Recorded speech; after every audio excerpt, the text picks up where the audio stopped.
Hello everyone, I'm CP Jadon, your UGC Net Management faculty, and today we are going to learn about new topic that is ends of matrix. So let's begin with lecture. सो अगर हम अपने previous lecture के बारे में थोड़ा सा बात करें तो हम वहाँ डिस्कस कर चुके हैं ऑलरेडी कि बिजनेस पोर्टफोलियो एनालिसिस आप कैसे करते हैं। तो उसके लिए हमने ऑलरेडी बीसीजी मैट्रिक्स क्या होता है, जीई मैकिन्जी मैट्रिक्स क्या है, ये सब हम डिस्कस कर चुके हैं। तो आज हम देखने वाले हैं एनसॉफ मैट्रिक्स क्या है, जिसका हम इस्तेमाल करते हैं बिजनेस पोर्टफोलियो एनालिसिस के लिए। सो वहीं अगर हम देखें, सो अगर एक सेकेंड, while BCG और GE matrix focus on portfolio evaluation, portfolio evaluation पे फोकस करती हैं, वही एनसॉफ मैट्रिक्स आपकी बेसिकली फोकस होती है growth strategy of the firm, firm की ग्रोथ स्ट्रेटजी को बनाने के लिए। ठीक है, तो वही देखेंगे कि क्या होता है Ansoff matrix. Ansoff matrix Ansoff product growth matrix is a strategic planning tool use to identify different growth strategy for business. तो ये एक एनसॉफ मैट्रिक्स है जो कि बनाई गई थी किसी भी प्रोडक्ट की, हमें किसी मार्केट में, हमें मार्केट के लिए एक्सपेंड करना चाहिए, या हमें नई मार्केट में एक्सपेंड करना चाहिए, या हमें न्यू प्रोडक्ट में पैसा इन्वेस्ट करना चाहिए, या हमें मार्केट में पेनिट्रेशन करना चाहिए एग्जिस्टिंग मार्केट में ही, या हमें डाइवर्सिफिकेशन की तरफ जाना चाहिए। तो वो सब हमें कहाँ से पता पड़ता है? एनसॉफ मैट्रिक्स के थ्रू ही हमें पता पड़ता है। The matrix help organization answer to key question, वही जो मैंने अभी आपको बताया। Should the company focus on existing और न्यू प्रोडक्ट, और should company focus on existing और न्यू मार्केट। तो हमें नई मार्केट की तरफ जाना है या न्यू प्रोडक्ट की तरफ जाना है, वो सब हम यहाँ से पता करने की कोशिश करते हैं। तो अगर तो जो एनसॉफ मैट्रिक्स है वो उसके दो डायमेंशन थे, कौन कौन से? Product dimension and market dimension. Product dimension में या तो हम एग्जिस्टिंग प्रोडक्ट के साथ ही काम करें या न्यू प्रोडक्ट बनाएं, या एग्जिस्टिंग मार्केट में ही काम करें या न्यू मार्केट बनाएं, है ना। तो ये ऐसे करके इनके पास दो डायमेंशन थे। On the basis of this two dimension हमने 4x4 का एक मैट्रिक्स बनाया। यहाँ पे देखो एक डायरेक्शन में है market, existing market and new market, और दूसरे डायरेक्शन में एग्जिस्टिंग प्रोडक्ट और न्यू प्रोडक्ट। तो उनके बेस पे हमारे पास चार वो निकल कर आए, 4 क्वाड्रेंट इसके बने, 4 स्ट्रेटजी बेसिकली हम उनको बोल सकते हैं। कौन कौन सी? Market penetration, product development, market development and diversification. तो क्वेश्चन बेसिकली ऐसे पूछा जाता है कि एक कंपनी ने अपना प्रोडक्ट एग्जिस्टिंग मार्केट में न्यू प्रोडक्ट लेकर आए, एग्जिस्टिंग मार्केट में न्यू प्रोडक्ट लेके आए, तो इसको हम क्या बोलेंगे? तो ये चार नाम आपको दे देंगे, तो उसमें आपको आइडेंटिफाई करना होगा। तो वहाँ पे जो सही स्ट्रेटजी का नाम क्या होगा? प्रोडक्ट डेवलपमेंट, तो स्ट्रेटजी का नाम होगा। इस तरीके से वहाँ से क्वेश्चन पूछे जाते हैं, या क्वेश्चन पूछ सकते हैं एग्जिस्टिंग मार्केट है और एग्जिस्टिंग प्रोडक्ट है, तो इस स्ट्रेटजी को हम क्या बोलेंगे? तो मार्केट पेनिट्रेशन स्ट्रेटजी इसको हम बोलेंगे। इस तरीके से क्वेश्चन बेसिकली पेपर में पूछे जाते हैं इस मैट्रिक्स से, या फिर रिस्क से रिलेटेड पूछे जाते हैं, वो हम आगे भी डिस्कस करेंगे। तो इसमें चार स्ट्रेटजी कौन कौन सी? Market penetration, product development, market development and diversification. अब वन बाय वन इनको देख लेते हैं ये क्या है। तो मार्केट पेनिट्रेशन से क्या मतलब है? मार्केट पेनिट्रेशन में क्या है देखिए, मार्केट पेनिट्रेशन एग्जिस्टिंग मार्केट है और एग्जिस्टिंग ही प्रोडक्ट है, तो इस तरह की स्ट्रेटजी को हम बोलेंगे मार्केट पेनिट्रेशन स्ट्रेटजी। तो market penetration means selling more of existing product in existing market. आप सेम मार्केट में है, सेम प्रोडक्ट कर रहे हैं, और आप उस प्रोडक्ट को ज़्यादा से ज़्यादा सेल करने की कोशिश कर रहे हैं, तो जिससे कि आप ज़्यादा से ज़्यादा लोगों के पास पहुंच सकें और ज़्यादा प्रॉफिट अर्न कर सकें। तो इस तरह की स्ट्रेटजी होती है हमारी market penetration strategy.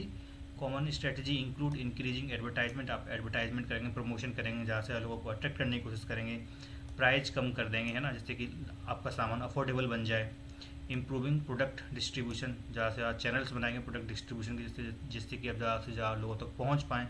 Encouraging customer to buy more frequently, आप उनको कुछ बोल सकते हैं डिस्काउंट वगैरह देंगे, है ना, जिससे कि आप आपका प्रोडक्ट फेवरेबल बन सके, कस्टमर उसको ज़्यादा खरीदें।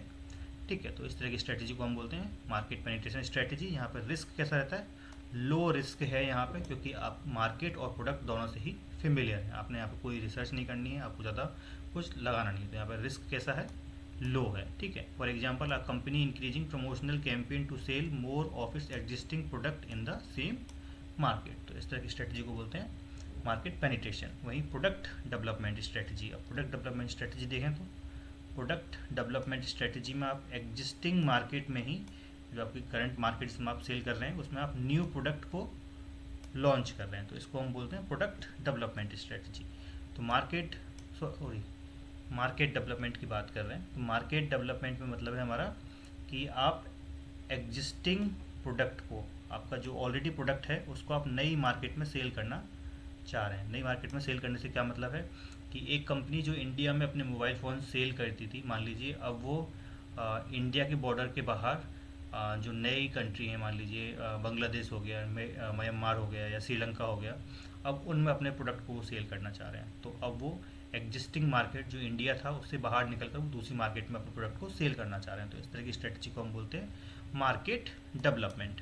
So market development means selling existing product in the new market. आपका प्रोडक्ट वही है, बस आप दूसरी जगह जाकर उसे सेल कर रहे हैं।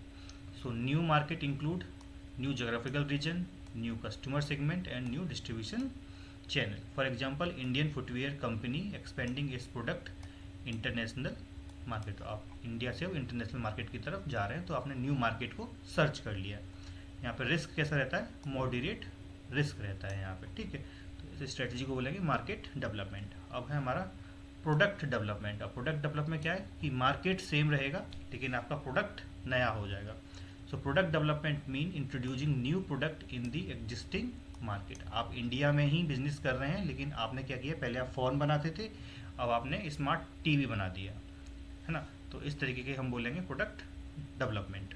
Companies focus on innovation, product improvement और safety, satisfy customer existing customer. आप एग्जिस्टिंग कस्टमर को सेटिस्फाई करके आप अपने प्रोडक्ट में इम्प्रूवमेंट कर रहे हैं या कोई नया प्रोडक्ट लेकर आ रहे हैं, ठीक है।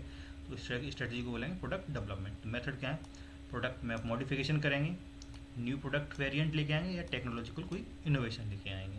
तो इस तरह से आप प्रोडक्ट डेवलपमेंट करते हैं। जैसे for example a smartphone company launch new upgraded model of its existing customer. अब से आईफोन 16 के बाद 17 आ गया है ना, तो ये क्या है, एक प्रोडक्ट डेवलपमेंट का तरीका ही है।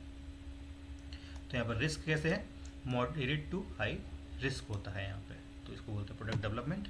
फिर हमारा डाइवर्सिफिकेशन, जहाँ पर आपकी मार्केट और प्रोडक्ट दोनों ही नए हैं।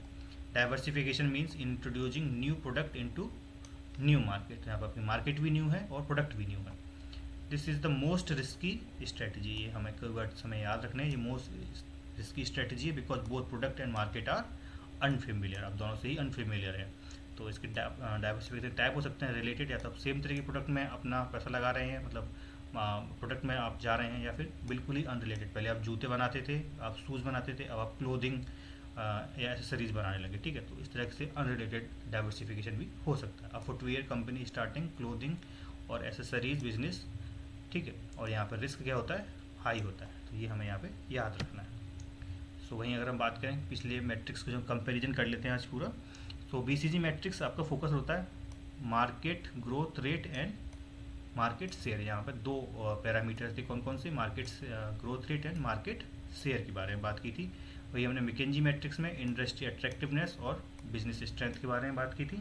वही एनसॉफ मैट्रिक्स में आपके प्रोडक्ट और मार्केट ग्रोथ स्ट्रेटजी के बारे में बात करते हैं। तो इस तरीके से ये सब हमारी तीनों मैट्रिक्स हैं। Thus Ansoff matrix help firm decide how to grow, ठीक है।